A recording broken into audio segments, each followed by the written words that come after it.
자, 여러분 안녕하세요. 자, 오늘은 지난 시간 뒤를 이어서 드디어 이제 역사2 마지막 단원에 해당하는 유럽의 절대 왕정이 들어서다에 대한 내용에 대해서 살펴보도록 하겠습니다. 자, 지난 시간까지 우리는 바로 대항해 시대가 어떻게 진행되었었는지에 대해서 이야기를 했었죠. 결과적으로는 바로 이 유럽의 그런 국가들이 아메리카 지역에 있는 여러 개의 제국들을 점령을 하게 되면서 거기에서 얻어진 막대한 부를 기반으로 해서 빠른 속도로 국가적인 성장을 이루어 나갔다고 볼 수 있겠습니다. 자, 그렇게 하고 나서 그 뒤를 이어서 이제 어떤 일이 벌어지게 되었었는지에 대해서 우리가 한번 살펴보도록 할게요. 여러분들은 교과서 278페이지, 그 다음 프린트는 17페이지 밑에 부분에 해당되는 부분입니다. 자, 지금부터 살펴보도록 하겠습니다. 자, 내용을 보면 다음과 같습니다. 1번. 절대왕정이 성립하다. 거기서 동그라미 1번. 자, 절대왕정의 의미는 16세기에서부터 18세기에 걸쳐가지고서 있었던 것식입니다. 글쎄요, 우리나라로 따져본다고 한다면은 조선 전중기 이때에서부터 조선 후기 시대에 이르기까지라고 볼 수 있는 그런 시기라 볼 수 있겠는데요. 이때 당시 유럽에는 다음과 같은 변화가 일어나게 됩니다. 이른바 국왕이 점차 힘이 세게 되져요. 즉, 십자군 전쟁 이후에 많은 영지를 잃어버렸었던 그런 영주들에게서부터 많은 토지들을 이때 당시에 이 국왕이 뺏어가지고서 자신의 직할지로 삼게 되는 경우가 많았었고요. 그 다음에 이때 당시 시민들은 국왕을 중심으로 해가지고서 바로 자기의 이권에 계속해서 개입하는 공공 귀족들의 그런 간섭을 물리치려고 이때 당시에 국왕에게 적극적으로 세금을 많이 내게 됩니다. 자, 이렇게 되게 됨에 따라서 힘이 강화가 됐었던 이때 당시에 국왕은 기본적으로는 이 왕권을 기반으로 해가지고서 시민과 귀족 사이를 조정하는 그런 모습을 보여줍니다. 그리고 어쨌든 간에 이것을 조정하는 주체가 바로 국왕이니까 결과적으로는 국왕 중심의 바로 이 국가 시스템을 구축하게 되었다 볼 수 있겠죠. 바로 그 시스템은 다음과 같이 이루어졌다 볼 수 있겠습니다. 첫 번째는 바로 이제 절대군주죠. 절대군주가 왜 절대군주냐? 바로 절대적인 권력을 갖고 있었기 때문에 절대군주라고 얘기합니다. 하지만 그 말에 무색하게 사실은 이 절대군주라고 하는 존재는 떠오르는 세력이었던 시민층과 그 다음에 밀려나는 세력이었던 귀족 사이를 적절하게 조정하면서 그러면서 그들을 이제 균형 있게 이끌어 나가려고 하는 주체에 불과했었던 존재라 볼 수 있었어요. 하지만 기본적으로 그 사람도 힘이 있어야지 이들을 조정을 할 거 아니에요. 기본적으로 봤을 때는 이 절대군주는 관료제도가 있었습니다. 바로 효율적인 관료제도와 그 다음에 상비군이라고 하는 군대가 있었었죠. 즉 이때 당시에 새롭게 얻게 되었던 그런 토지의 경우에는 제후를 새롭게 임명하지 않고 바로 이때 당시에 관료를 임명을 합니다. 그래서 그 지역에 있는 관료들에게 거기 지역에서 나는 그런 세금을 기반으로 해서 일부 월급을 주고 그 다음에 만약에 관리가 자기 마음에 들지 않는다고 한다면 마음대로 잘라버릴 수 있는 권한도 이때 당시에 국왕에게 있었던 것입니다.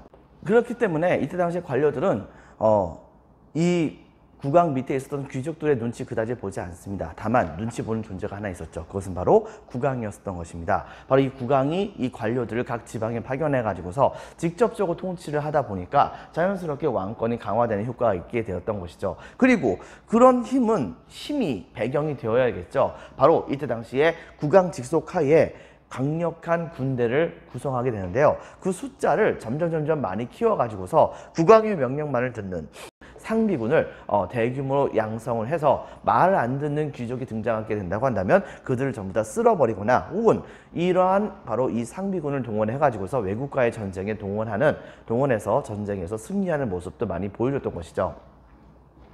바로 이러한 절대군주 제도의 사상적인 그런 부분에서 본다고 한다면요, 정치와 경제 파트에 해당되는 부분을 우리가 찾아볼 수 있는데요. 먼저 정치적인 이론입니다. 즉, 절대군주가 왜 시민계층과 귀족들에게 바로 추앙을 받았어야 됐었느냐, 이거에 대한 이론적인 정당화를 이루기 위함이었었죠. 바로 이 정치 이론에서는 이른바 왕권 신수설이라고 하는 것이 등장이 됩니다. 즉, 이 왕권이라고 하는 것은 신께서 주신 것이다. 그러므로 이것은 신성 불가침한 것이다.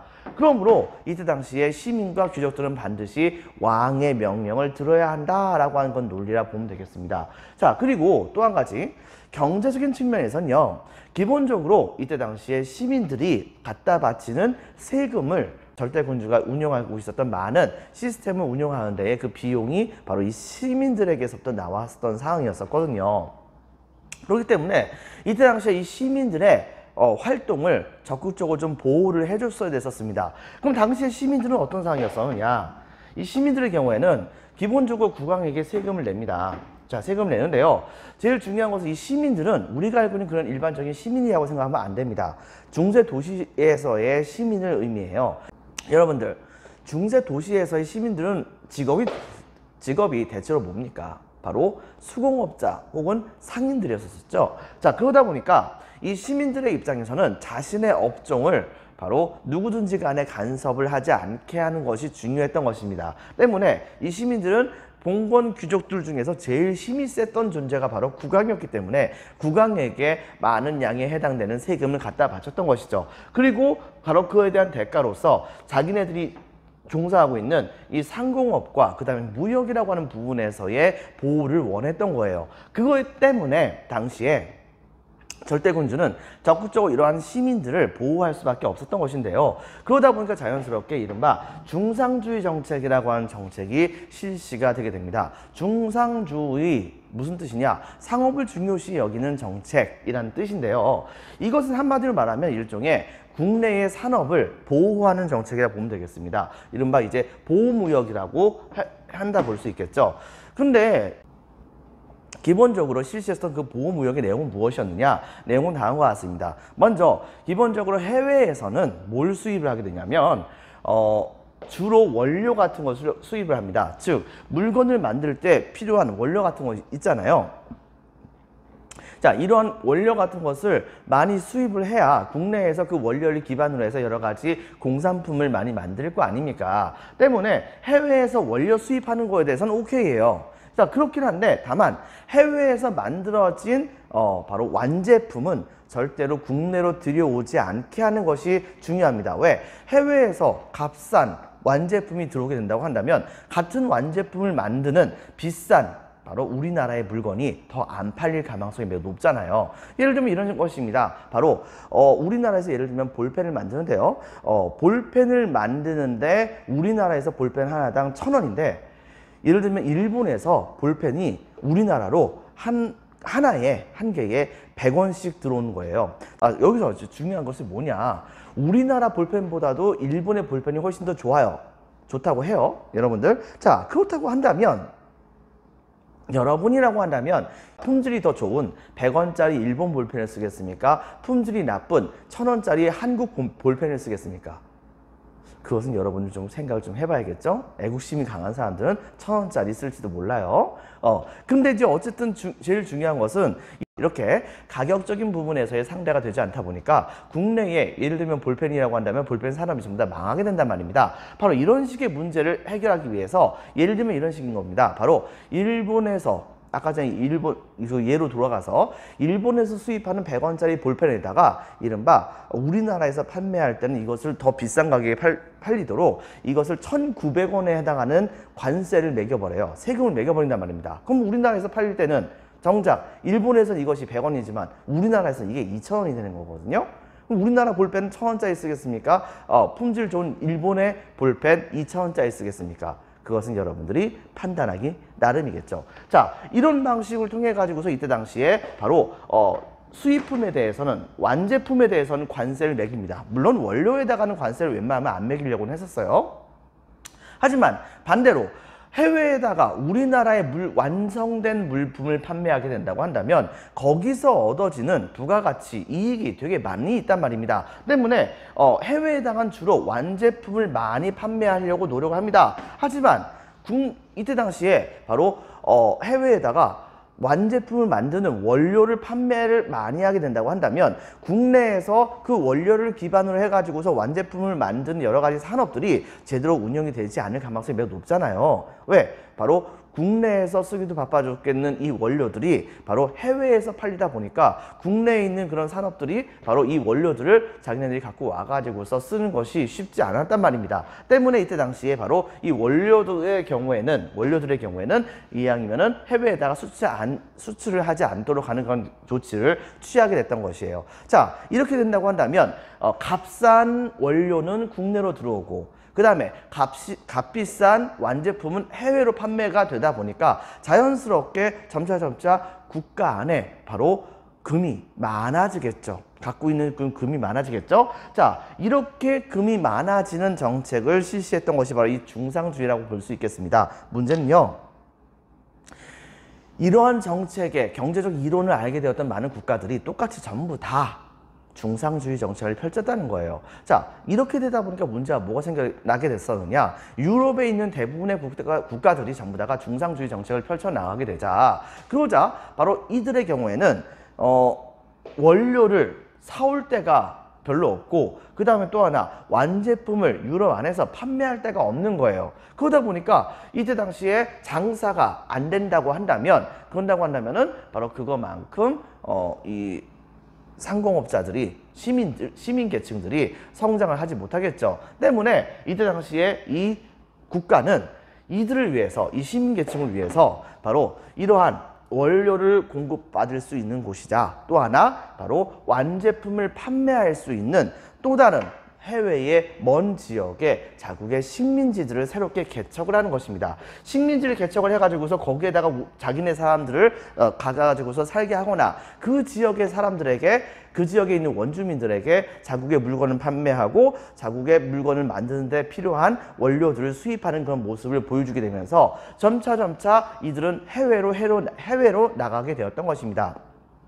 결과적으로는 이 식민지를 많이 가지면 가질수록 그거만큼 이 시민계층의 성장이 확실히 담보가 되는 것이기 때문에, 그렇기 때문에 이때 당시에 굉장히 많은 국가들은 하나둘씩 전부 다 해외로 나가가지고서 자신들만의 그런 식민지를 구축하려고 그렇게 노력을 많이 하게 됐었어요. 그러다 보니까 전 세계적으로 봤을 때 당시에 식민지 쟁탈전이 벌어지게 되었고, 계속해서 그 연원을 따져본다고 한다면 우리가 알고 있는 세계 제1차 대전이라든가 그 다음에 세계 제2차 대전과 같은 그런 사건들의 시작은 바로 이미 여기서부터 시작되었다고 우리가 찾아볼 수가 있는 것이겠습니다. 자, 그 다음에 또 한 가지. 자, 거기에 비해서 바로 이때 당시에 귀족은 근데 왜 계속해서 남겨놨었느냐. 문제는요, 사실은 비록 절대군주가 시민들에게 떠받침을 받아가지고서 왕으로 인정이 되고 있긴 하지만, 사실은 이 절대군주의 신분적인 근원을 찾아가다 보면 바로 그들은 전부 다가 사실은 가장 높은 귀족에 불과한 존재들이었던 거예요.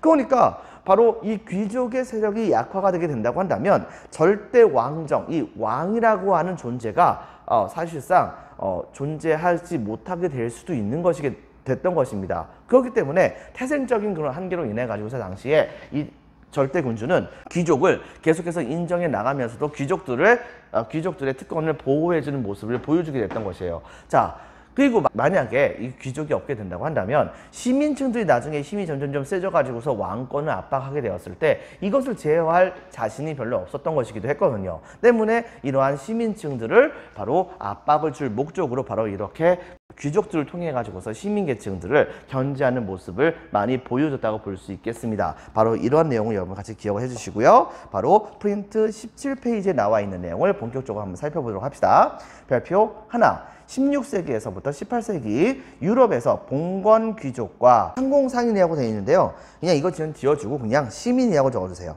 자, 상공상인이라고 되어 있는데 이것을 그냥 지워주고 시민이라고 좀 적어주세요. 자, 시민들 이 사이를 빈칸에 적겠습니다. 국왕이 강력한 왕권을 기반으로 조정을 하면서 자, 거기까지 밑줄 쳐줍니다. 그 다음에 국왕 중심의 정치 자체에다가 박스 한번 쳐주세요. 동그라미 1번에다가 별표 하나. 이들의 권력 기반입니다. 권력 기반이 무엇이 있었는지 반드시 여러분이 기억을 해줘야 돼요. 오른쪽에 나와 있는 도표 매우 중요합니다. 별표 2개 반 반드시 켜주세요. 자, 먼저 보면 다음과 같습니다. 첫 번째, 정치 이론에서는 빈칸에 적겠습니다. 왕권 신수설. 빈칸에 적겠습니다. 왕권 신수설. 즉 왕권은 신이 내려준 것 밑줄. 그래서 왕권은 그 누구도 함부로 건드릴 수 없다라고 하는 주장을 내세웠던 것입니다. 바로 왕권을 제한할 수 없다고 주장 밑줄 쫙 칩니다. 자, 경제적인 정책에서는 바로 중상주의 박스 한번 쳐주세요. 중상주의 박스. 이 중상주의의 경우에는 보호무역주의로 밑줄. 자, 수입품 박스. 자, 수입품에 대한 빈칸에 적겠습니다. 관세. 관세를 부과합니다. 국경선을 통과할 때 내야 되는 세금을 보통 관세라고 이야기를 하죠. 이것을 같이 기억을 해줍니다.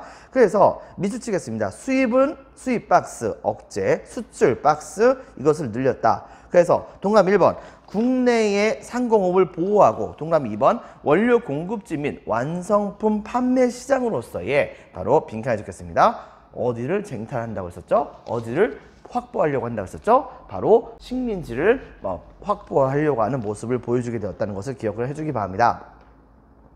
자, 통치 구조를 보면 다음과 같습니다. 효율적인 국토의 통치를 위해서 국왕의 명령만을 수행하는 동그라미 1번 바로 관료제를 실시합니다.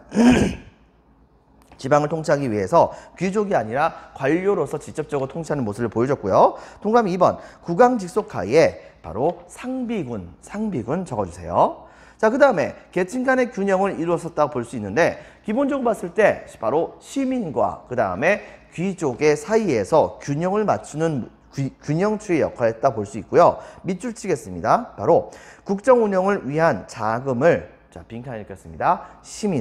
시민에게서 지원받는 대신에 거기까지 밑줄, 그 다음에 오른쪽에 또 밑줄 칩니다. 자, 상공업 및 무역활동 보장. 자, 상공업 및 무역활동을 보장을 해줍니다. 그리고 빈칸에 적겠습니다. 봉건 귀족. 봉건 시대 때부터 있었던 귀족을 의미합니다. 봉건 귀족의 특권을 유지하는 모습을 보여줬던 것입니다. 자, 그 대표적인 사례를 우리가 한번 찾아보도록 할게요. 첫 번째, 바로 이 서유럽의 절대 왕정에 대해서 보면 다음과 같은 특징을 우리가 찾아볼 수가 있겠습니다. 서유럽의 절대 왕정은요, 바로 이 절대 왕정의 바로 기본적인 시스템은 거의 판박이로 따라갔다고 볼 수 있는 그런 지역이 바로 서유럽 지역에서 있었던 절대 왕정이라 보면 되겠습니다. 기본적으로는 이 국왕의 힘이 되게 강해요. 그리고 국내에서는 바로 귀족과 동급의 혹은 어떤 면에서는 좀 더 강한 그런 힘을 갖고 있었던 세력이 바로 누구였느냐? 바로 성직자였었거든요. 근데 국왕이 바로 이 귀족과 성직자 세력들을 완벽하게 장악을 하게 됩니다. 자, 그리고 그러면서도 장악을 했는데 이들을 또 보호해야지 자기의 존재의 이유가 있으니까 이들의 특권은 보호하지만 또 한 가지 바로 시민층들을 역시 또 한 측면에서 보호를 해줍니다. 왜? 이들이 세금 내주니까요. 그렇게 해가지고서 바로 이 쌍두마차를 이끌고서 국가를 이끌어 나가는 그런 시스템을 구축했다 볼 수 있겠죠. 자, 대표적인 나라 중에 하나가 바로 이제 펠리페 2세가 등장했었던 에스파냐, 즉 스페인이라고 보면 되겠습니다. 이 스페인의 경우에는요, 기본적으로 이들은 바로 카톨릭을 매우 중요시한 건 나라입니다. 당시 참고적으로 얘기한다고 한다면 에스파냐의 왕위는 이제 그 신성 로마 제국 있죠, 여러분들. 신성 로마 제국과 같이 연결되는 모습을 보여주기도 했었어요. 왜냐? 이때 당시에 에스파냐 왕실과 기존에 있었던 신성 로마 제국의 바로 왕실 간의 결혼으로 인해 가지고서 당시에 에스파냐의 왕이었던 펠리페 2세가 바로 신성 로마 제국의 황제도 같이 겸하고 있었던 그런 상황이었었거든요. 그리고 그때 당시 그 신성 로마 제국은 합스부르크 가문이라고 하는 가문이 바로 이 신성 로마 제국을 이끌어 나가고 있었던 그런 상황이었는데 이들은 이때 당시에 바로 가장 강력했었던 교황의 바로 조력자였었습니다. 때문에 교황이 이끌어 나가는 종교가 바로 카톨릭이니까 당연히 카톨릭 중심으로 국가를 이끌어 나갔다 볼 수 있겠죠. 그리고 이 펠리페 2세 이전에 이미 에스파냐는 바로 즉 스페인은 아메리카 지역을 정복을 했어요. 그리고 거기에서 얻어지는 막대한 부가 장난 아니었던 겁니다. 때문에 이때 당시에 이 펠리페 2세는 최초로 그 자금을 기반으로 삼아가지고서 강력한 절대 왕정을 구성하게 됩니다. 그리고 얼마 후에는 어떤 일이 벌어졌었느냐? 바로 아메리카에서부터 얻어졌던 막대한 양에 해당되는 금과 은을 기반으로 해서 세상에서 가장 강력한 싸웠을 때 단 한 번도 패배하지 않는 바로 함대를 만들게 됩니다. 이것을 읽어서 우리는 뭐라고 보냐면 에스파냐의 무적 함대라고 보통 우리는 얘기를 해요. 이 무적 함대는 바로 레판토 해전이라고 하는 해전을 통해 가지고서 당시에 이 오스만 티르크가 장악하고 있었던 지중해 지역에서의 바로 해상권마저도 이 에스파냐가 확실하게 다 뺏어 오게 됩니다. 자, 그렇게 하면서 이 그리스도교 세력이 점차 힘이 세지고 있다는 것을 보여주긴 했는데요. 문제는 뭐냐? 그렇게 대외적으로 잘 나가고 있었던 이 에스파냐긴 했지만 국내적으로 봤을 때는 굉장히 좀 실패한 왕위이기도 했었습니다. 왜냐하면 이 펠리페 2세가 왕위를 계승을 했었을 때 하필이면 이 펠리페 2세가 너무나도 독실한 이 천주교 신자였다는 거예요. 카톨릭 신자였다는 겁니다. 그러다 보니까는 자기가 통치했었던 그런 지역에 천주교가 아닌 칼뱅교라든가 루터교가 있는 것에 대해서 이 펠리페 2세는 되게 싫어했었습니다. 때문에 이 펠리페 2세는 신앙의 자유가 웨스트팔렌 조약으로 인해 가지고서 바로 이미 보장되었음에도 불구하고 바로 이것을 무시하고서 이때 당시에 자기가 통치하는 이 신성 로마 제국의 통치하에 있었던 모든 지역의 제후들에게 강제로 카톨릭을 믿도록 강요를 했던 거예요. 자, 이렇게 되다 보니까 이때 당시에 이거에 대한 반발이 일어나게 되면서 각 지역에서 대대적인 반란이 많이 일어나기도 했었습니다. 근데 거기다가 신성 로마 제국이 커지는 것을 막기 위해서 프랑스라든가 영국과 같은 나라들이 바로 이 반 에스파냐 진영에 가담해서 활동하는 모습도 되게 많이 보여주기도 했었고요. 독일 안에서도 이 신성 로마 제국의 확대에 대해서 반발하고 있었던 독일 지역에서의 제후들 간의 그런 싸움도 정말 심각했었던 상황이었습니다. 근데 거기다가 플러스 바로 영국에다가 패전을 당하게 됩니다. 즉 이때 당시에 이 영국의 엘리자베스 1세는 영국의 왕이었었던 사람이 바로 이 엘리자베스 1세인데요. 자, 요거에 대해서는 좀 이따가 곧 설명을 하도록 하겠습니다. 자, 어쨌든 간에 이 무적 함대가 지금까지 단 한 번도 패배한 적이 없었었는데 영국의 국왕이었던 엘리자베스 1세를 징벌하기 위해서 군대를 출동시켜가지고서 공격을 하러 갔는데 그만 이때 당시에 영국의 함대에 걸려가지고서 그래서 완벽하게 패배를 하게 됩니다. 그렇게 되면서 그 이후부터는 바로 이 에스파냐의 해상에 대한 권력을 영국에게 넘겨주게 되었다는 것을 여러분 같이 기억을 해주기 바랍니다. 자, 그 다음에 보겠습니다. 자, 엘리자베스 1세에 대한 내용이에요. 엘리자베스 1세에 대한 내용이에요. 지금 엘리자베스 1세는 약간 좀 기구합니다. 여러분들 알다시피 영국 국교회를 맡는 사람이 누굽니까? 바로 이혼 문제 때문에 종교를 버렸었던 바로 헨리 8세였었죠. 이 헨리 8세가 그렇게 해가지고서 바로 이혼을 하고 그 앤 불린이라고 하는 시녀와 같이 결혼해가지고 그 사이에서 또 아이까지 낳게 됐는데 문제는 뭐냐? 그 아이가 하필이면 딸이었어요. 그래가지고서 어쩔 수 없이 이것에 대해서 분노했었던 이때 당시에 헨리 8세는 바로 나중에 가서는 앤 불린이라고 하는 자기의 새로운 아내가 됐던 사람을 처형하고 또 다른 아내를 이때 당시에 이제 갖게 됩니다. 그렇게 하고 나서 여러 번에 거쳐서 아이를 갖다가 나중에 가서 결과적으로 사내 아이를 낳아서 그 자식에게 자신의 왕위를 물려주긴 했지만 그 사람이 얼마 되지 않고서 그만 죽어버리게 돼요. 그런데 문제는 뭐냐? 죽어버리게 되자 더 이상 왕위를 계승할 수 있는 사람이 그다지 없다 보니까 원래 헨리 8세의 첫 번째 아내였었던 원래 이 사람하고 이혼하려고 영국 국교회를 만들었었던 건데 근데 하필이면 왕위 계승상 그거밖에 안 됐기 때문에 바로 첫 번째 왕비의 딸이었었던 바로 메리라고 하는 사람에게 이때 당시에 왕위 계승권이 넘어가게 됩니다. 그 사람이 바로 메리 여왕이라고 하는 영국의 이제 여왕이었었어요. 근데 이 메리 여왕은 별명이 있어요. 별명이 뭐냐면 피에 메리예요. 왜? 자기 어머니가 이 영국 국교회 때문에 바로 이혼당했잖아요. 그래서 그렇게 서러운 생활을 당하고 있었는데 자기가 드디어 여왕이 된 거예요. 그러다 보니까 이거에 대한 복수를 하기 위해서 어떻게 했냐면 영국의 국교회를 아예 없애버리고 다시 영국을 카톨릭의 국가로 만들어버립니다. 그리고 당시에 잘 나가고 있었던 이 에스파냐의 왕, 바로 이 펠리페 2세와 같이 결혼을 하게 되는 모습을 보여주게 됐던 것이죠. 근데 이제 문제는 뭐냐? 이때 당시 영국에 있었던 그런 많은 백성들은 펠리페 2세와 영국 여왕의 결혼을 그다지 좋지 않게 생각을 했었지만 뭐 어쩌겠습니까? 뭐 어떻게 할 수 있는 방법이 없는데요. 근데 얼마 후에 이 메리 여왕이 금방 죽게 됩니다. 그래가지고서 이번에는 다음번에 왕위 계승을 누가 될 것인가 가지고 고민하다가 그 다음번에 왕위를 계승했던 사람이 바로 누구냐면 바로 이 헨리 8세의 두 번째 왕비이자 목이 잘렸었던 앤 불린의 딸, 바로 이 엘리자베스 1세가 이때 당시에 여왕으로 즉위를 하게 됐던 것이에요. 자, 이렇게 됐을 때 이 엘리자베스 1세는 어쨌든 간에 이 카톨릭에 대해서는 그다지 좋게 생각할 필요는 없는 거잖아요. 그러다 보니까 당시에 다시 영국의 종교를 카톨릭에서 바로 영국 국교회로 바꿉니다. 그리고서 영국 국교회에 약간 좀 아마추어 티켓 썼던 그런 신교의 교리를 조금 더 많이 보강을 해나가는 모습을 보여주게 됐던 것이죠. 그리고 적극적으로 이때 당시에 중상주의 정책을 펼칩니다. 그런데 이제 제일 중요한 것 중에 하나는 당시에 이 중상주의 정책을 펼치면서 영국의 산업을 되게 많이 발달시켰거든요. 근데 이때 당시에 영국에서 되게 유명했던 것 중에 하나는 바로 해적이었습니다.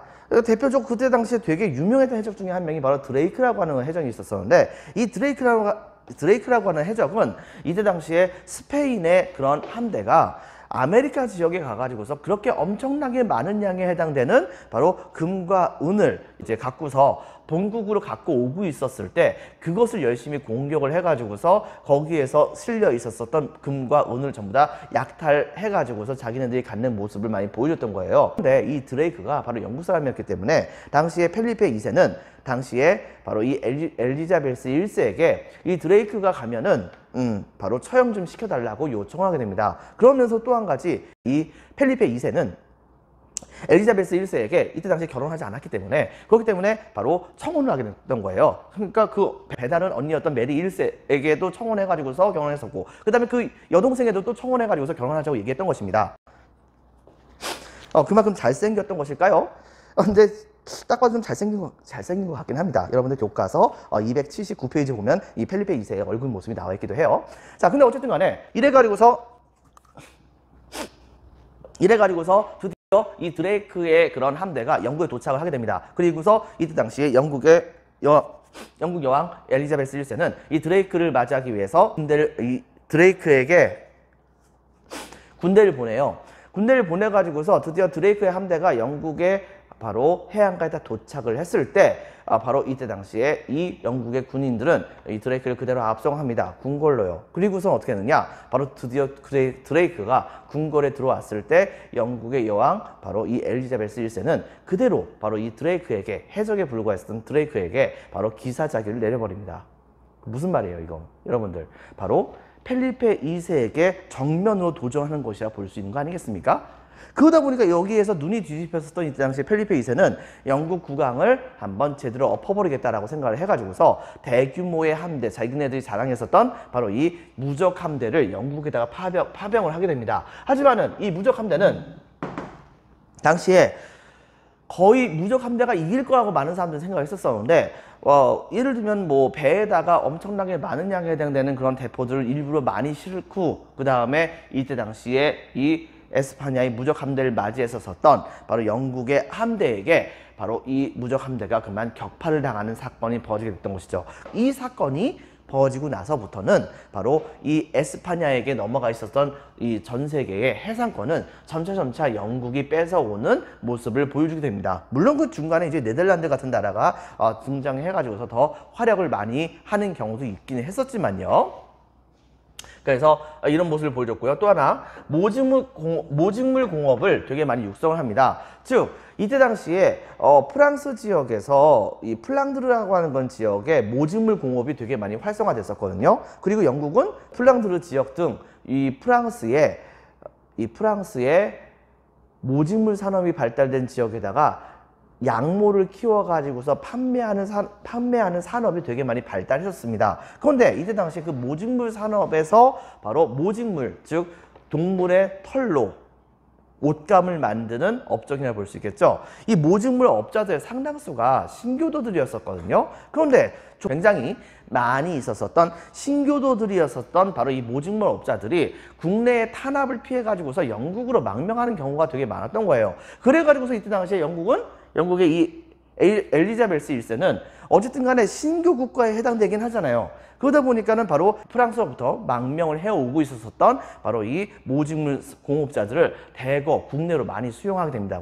영국의 이제 런던과 같은 도시에다가 전부 다 정착을 시키게 해요. 자, 이렇게 되게 되면서 자연스럽게 국내에서 이 모직물 공업이 되게 많이 발달했다 볼 수 있고요. 그 다음에 이때 당시에 이 영국은 본격적으로 해외로 진출을 많이 하게 되면서 북아메리카 지역에 본격적으로 정착을 해나가는 모습을 보여주게 됩니다. 그리고도 지난 시간에도 한번 얘기한 적이 있었던 인도 지역에, 무굴 제국이 있었던 그 인도 지역에 바로 동인도 회사를 설치해 가지고서 여기로 점차 영향력을 확대해 나가는 모습을 보여주게 됐죠. 그러면서 우리가 알고 있는 해가 지지 않는 나라라고 하는 타이틀을 점차 거머쥐게 만드는 그 시작점을 일으켰던 나라, 그 왕이 바로 누구냐? 이 엘리자베스 1세입니다.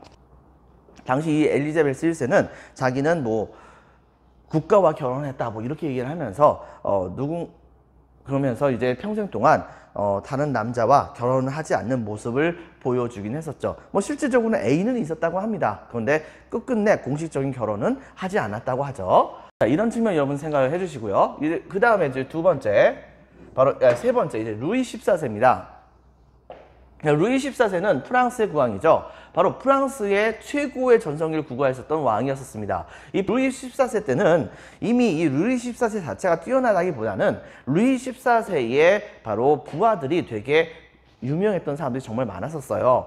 뭐 마자렌과 같은 그런 추기경 출신에 해당되는 건 재상 같은 건 사람들이 중심이 돼가지고서 적극적인 중상주의 정책을 열심히 펼쳤었고요. 옆에 있었던 그런 신성 로마제국이 분열됐을 때 카톨릭을 지지하는 그런 나라였음에도 불구하고 같은 카톨릭을 바로 이제 보호한다고 내세웠었던 신성 로마제국을 공격을 해가지고서 자국의 유리한 조건을 많이 받아내는 모습을 보여주게 됐던 것입니다. 제일 중요한 것은 자, 그때 당시에 적극적인 중사주의 정책을 펼치다 보니까 돈이 많아졌죠. 돈이 많아지다 보니까 그 돈을 가지고서 군대를 엄청나게 키웠던 겁니다. 그리고 이때 당시에 바로 이 네덜란드와 독일과의 지역과의 그런 전쟁에서 여러 차례에 걸쳐서 승리를 거두게 되면서 생각보다 많은 양에 해당되는 토지를 얻게 되었다고도 볼 수가 있겠습니다.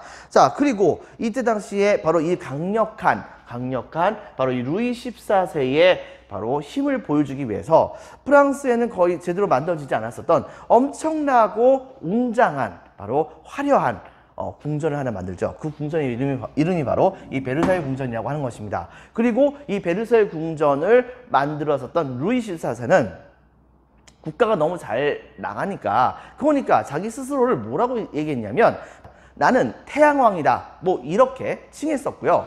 또 한 가지 바로 이 루이 14세는 유명한 말을 또 남기기도 하죠. 짐이 곧 국가다. 자, 얼마나 엄청난 자존심이라 볼 수 있겠습니까? 바로 이런 것을 여러분 같이 기억을 해주기 바랍니다.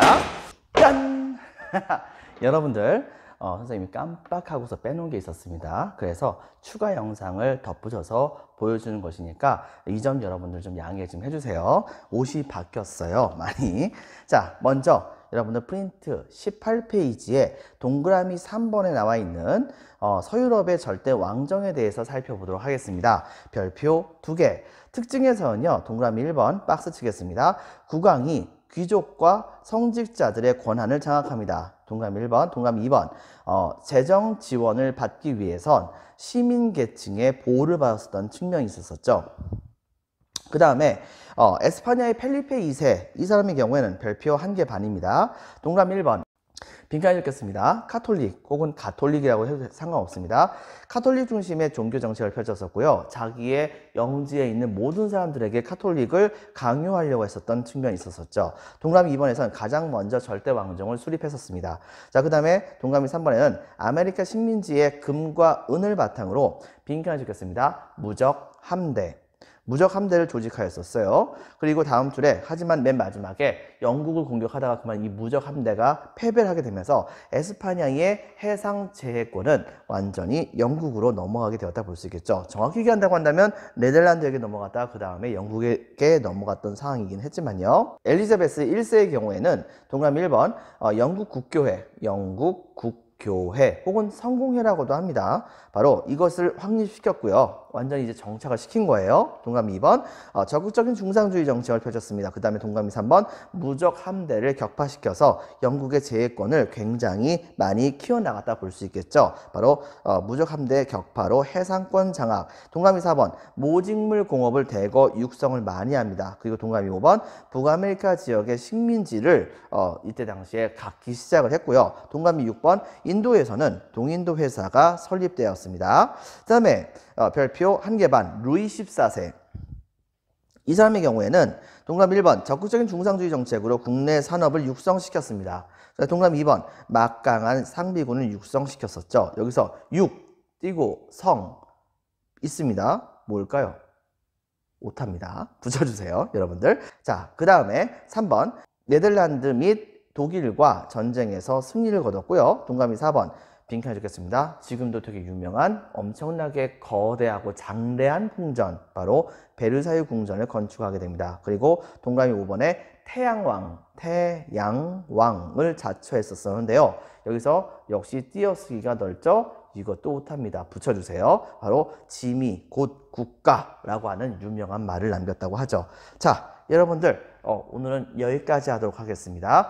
다음 시간에는 바로 동유럽의 절대왕정, 그리고 이때 당시의 문화에 대해서 17, 18세기 당시 때의 문화에 대해서 설명을 하는 시간을 갖도록 할게요. 그리고 이걸로써 바로 역사 1은 완벽하게 끝이 나게 됩니다. 자, 여러분들 수고 많았습니다.